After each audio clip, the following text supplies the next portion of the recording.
विधायकों पुओ को माड़ घटना को नहीं प्रतिक्रिया रखिले बरगड़ विधायक अश्विनी षडंगी। तेबे बरडोल गाँव में गत 2 तारिख में होता दुर्घटना एथिरे जनक मृत्यु पर उत्त्यक्त लोके एक कार को भांगिबा सह आक्रमण करथिबा वीडियो भाइराल होइथिला। भाइराल वीडियो रे बरगड़ विधायकों पुओ को यह घटना सहित जोड़ा जाउथोर दुख प्रकाश करथिले बरडोल ग्रामवासी। एने स्थानीय सर्किट हाउस शनिवार विधायकों को भेटी आलोचना करथिले। विधायकों पुओंकर घटना कौन संपृक्ति नथिबा सह विरोधी दल तांको बदनाम करने चक्रांत चलाइथिबा कहिसंती बरगड़ विधायक अश्विनी षडंगी। बरगड़ में बढ़ी चलता विकास को देखि विरोधी दल सह्य करि न पारि एपरि हीन राजनीति करुथुबा से कहिसंती। घटना एपर्यंत कौन मामला रुजु होई नथिबा पुलिस पक्षरु सूचना मिली।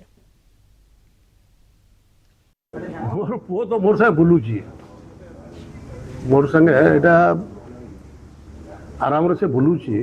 केते बेला ताके मारपीट हला मुझे नहीं जानी।